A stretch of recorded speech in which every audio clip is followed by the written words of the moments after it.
Here's what Election Day is like in the United States. Hi there, everyone. It's Jeff, and you are listening to Plain English, the best podcast for upgrading your English skills. Why? Because we tell stories in English, and those stories help you think in your new language. And the speed is just right for an intermediate learner, too. Today's story is about Election Day in the United States. We are just a few short days away from a big election. Finally, this campaign started like 2 years ago. So you might be wondering, what is Election Day like? And why does it take so long to count the votes? Well, that's today's story. And in the second half of the episode, I'll show you how to use the English phrasal verb pull off. This is episode number 723, so you can find the full transcripts, translations, exercises, and quizzes at plainenglish.com/723.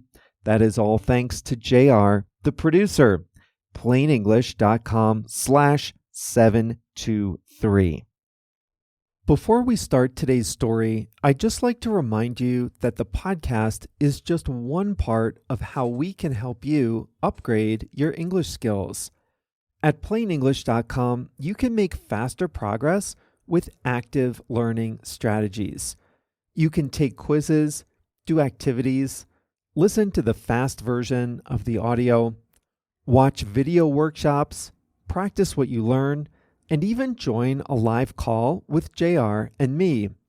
It's all about helping you build your skills to become a better, more confident English speaker. Sound good? Go to plainenglish.com to start your free 14-day trial today. Now, let's jump into today's story.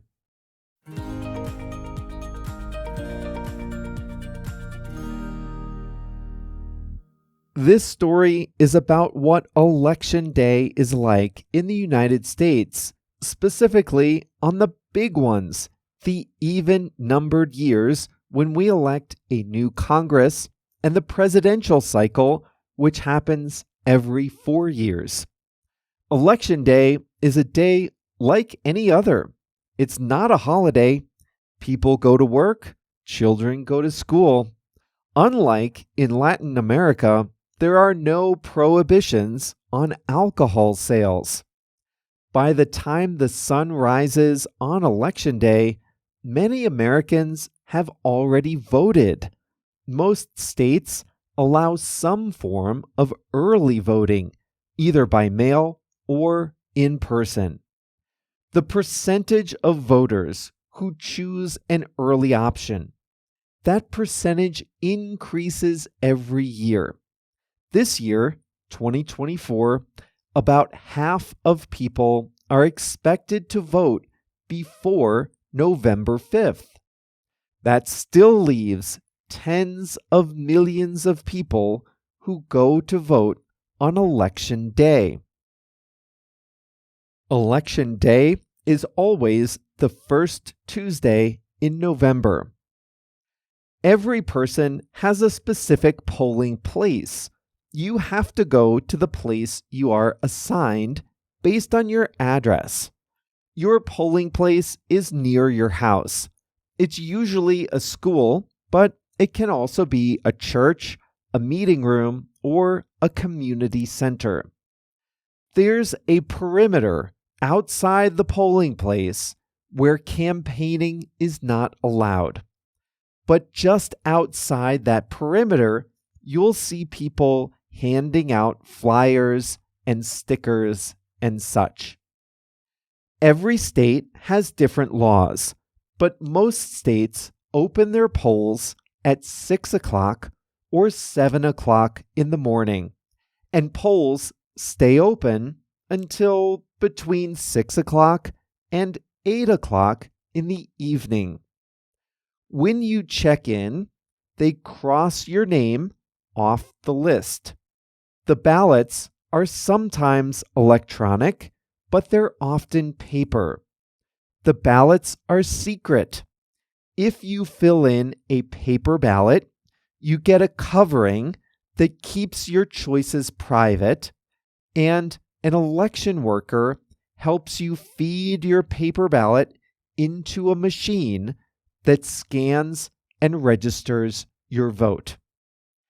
There are election workers at the polling place. They do good work.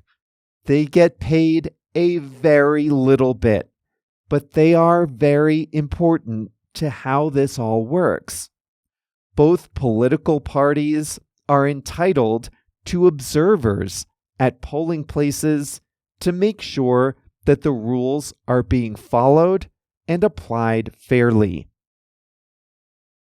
After you vote, you get a prize, not a big one. As you walk out, the tradition is that you get a sticker to put on your shirt or your jacket that says, "I voted today." A lot of people post pictures of these on their social media. So this is what happens if you're motivated to go vote.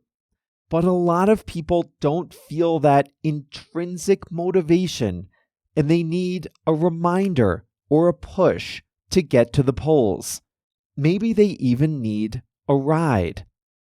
In big races, candidates have volunteers that knock on doors and make phone calls, reminding their supporters to vote and making sure they have a way to get to their polling places.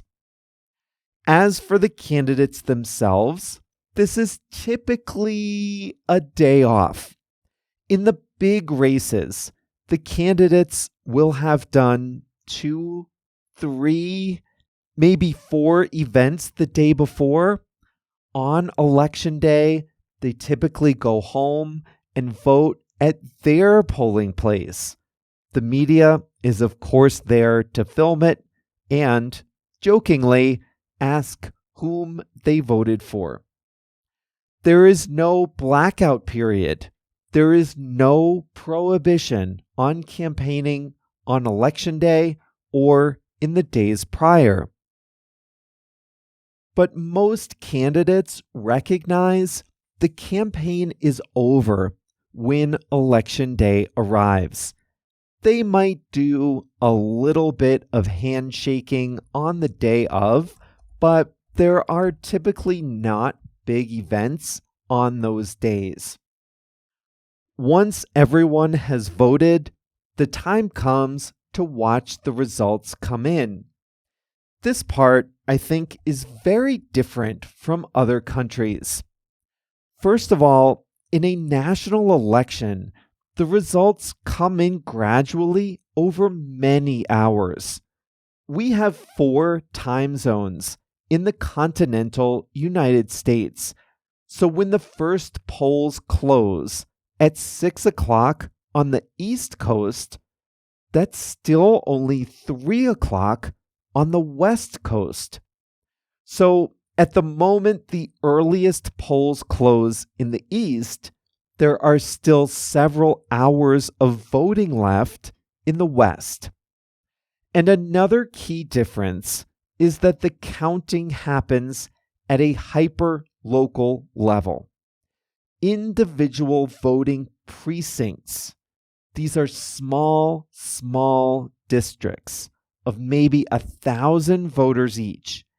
These precincts count the votes at the polling places and report the results up to state election officials.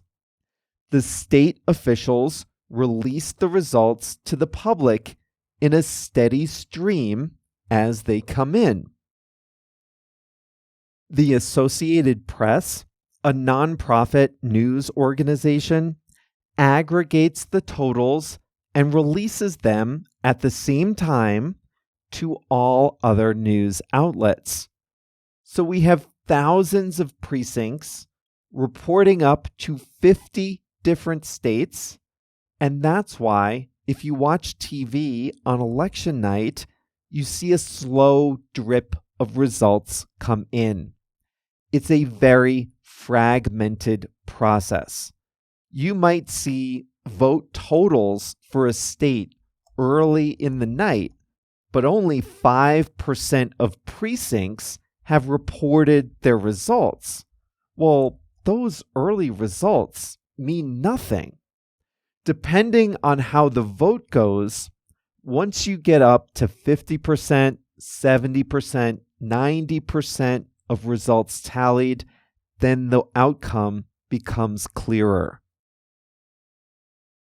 And the tradition is that at some point, news outlets will call a race.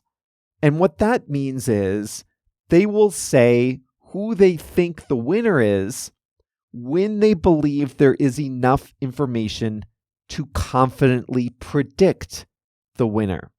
Now, I would say in an average year, the media will have called the results of the biggest races by about midnight in New York, 9 p.m. in California.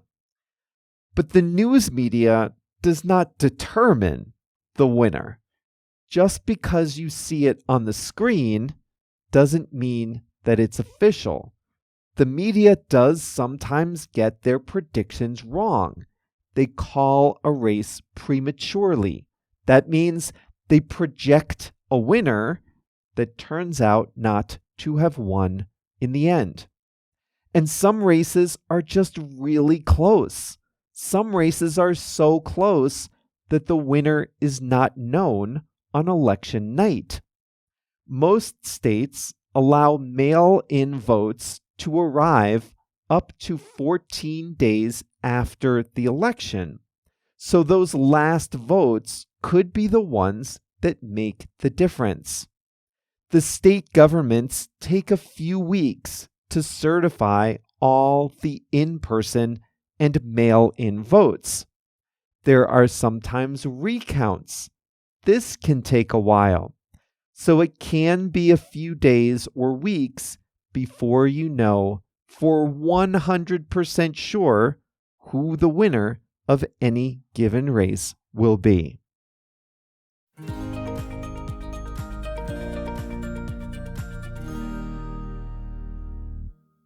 This year, 2024, I'm living outside the US, and I have the right to vote in the district that I most recently lived in, which is Chicago. I filled this out and I sent it back a few weeks ago. Now, I mentioned before, votes come in after Election Day. If you live outside the US, you just have to postmark your ballot by Election Day. So you have to send it in before the election. The states will count the mail-in ballots as they arrive for another 14 days. Now, that's what I did this year, although I voted well in advance. This is not a joke or an exaggeration. There were 107 things to vote for on my ballot. Every place is different, but that was my ballot, 107.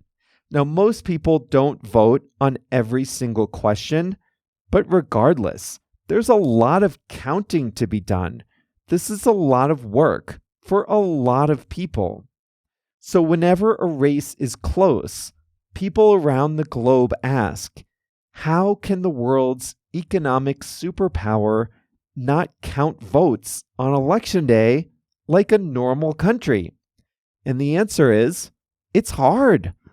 150 million people plus are going to vote.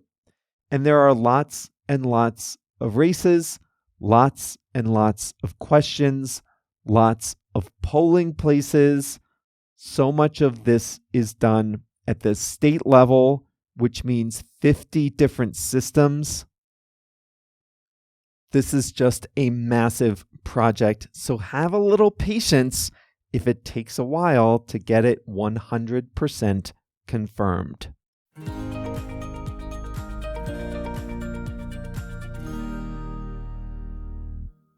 Pull off. Pull off is a phrasal verb with two meanings. The first and most common meaning is to succeed in doing something difficult or unexpected. This is about overcoming a challenge or achieving something that seemed unlikely. The second, less common meaning is more literal, to physically remove something by pulling. We'll take a look at both of these definitions. The most common use of pull off or pull something off is to describe successfully doing something that seemed difficult or unlikely before you did it. The result is impressive. The result is good. You succeeded at something that you thought or that others thought was unlikely. We always use pull off with an object. If it's understood in the sentence, you can just say pull it off. Here's one from sports. It's a baseball game I was watching recently. The New York Mets and the Milwaukee Brewers. The Brewers were leading 2-0 in the 9th inning. That's the last part of the game. And then the Mets came back to score 4 runs in the 9th, their last chance to score. And they won the game 4-2. They pulled off an amazing come-from-behind victory. Now, ESPN, the sports television network, ESPN has this really annoying graphic in the game that shows the probability that each team will win. They update it throughout the game, and I absolutely hate it. I think it's very distracting. But at the beginning of that inning, they said that the Mets only had a 4% chance of winning the game. So it was unlikely. It was very unlikely. But the Mets pulled it off. They succeeded. They achieved what they wanted, even though it was unlikely. 4% probability, ESPN said. It surprised a lot of people, and it really surprised me, and it surprised and devastated the 40,000 people watching the game in Milwaukee. You can use this with more everyday things too, but remember, it has to be a success and it has to be surprising or unlikely in some way. When I was working in consulting, I had to give a lot of presentations. I tried to be as prepared as I could every time, but there are times when that's not always possible. So imagine someone hasn't had much time to prepare for a big presentation at work. If she manages to give a good presentation, even though she didn't prepare, you can say she really pulled off a good presentation. And the implication here is that success was uncertain, unlikely even, but the person was able to do it anyway. You can use this with events. A lot of people plan weddings 6 months, a year, 2 years in advance. If a couple manages to plan a wedding and it's great and they only prepared for a month or two, you can say they pulled off an amazing wedding on short notice. But not everyone succeeds. You can say they couldn't pull it off, or they tried to pull it off and failed. This is not a good time for mega mergers. The US and European regulators look very closely at mergers of two huge companies because they're worried about monopoly behavior. Even so, two discount airliners in the US announced plans to merge, to combine. They were JetBlue and Spirit, but they couldn't pull it off.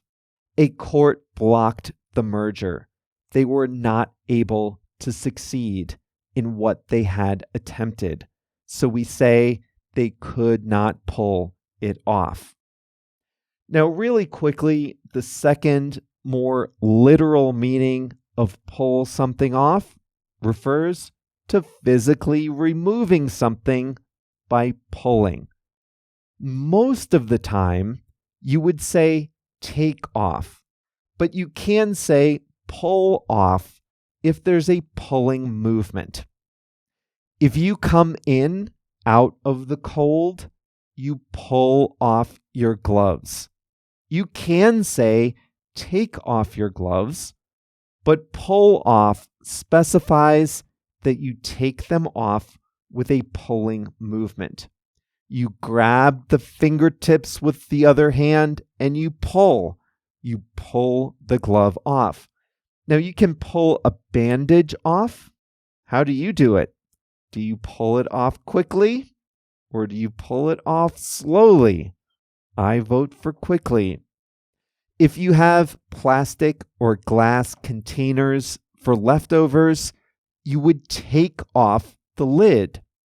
But if you have a container of yogurt or cottage cheese, there's a plastic lid or a foil lid on top, and you pull the tab to remove the lid, so you can say you pull off the lid of the yogurt container.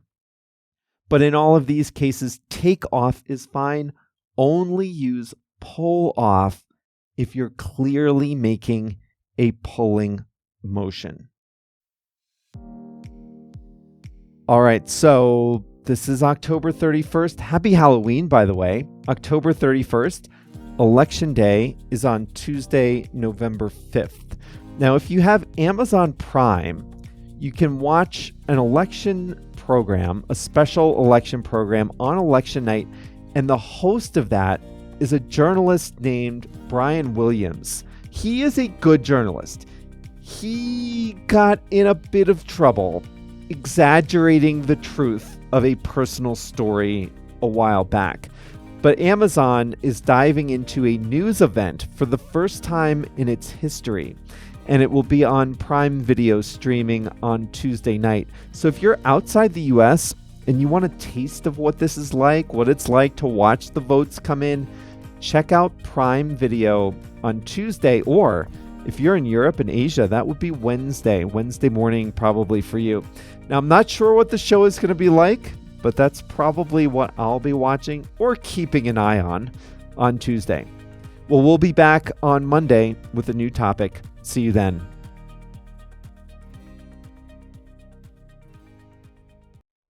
Before we start today's story, I'd just like to remind you that the podcast is just one part of how we can help you upgrade your English skills. At PlainEnglish.com, you can make faster progress with active learning strategies. You can take quizzes, do activities, listen to the fast version of the audio, watch video workshops, practice what you learn, and even join a live call with JR and me. It's all about helping you build your skills to become a better, more confident English speaker. Sound good? Go to PlainEnglish.com to start your free 14-day trial today. Now, let's jump into today's story.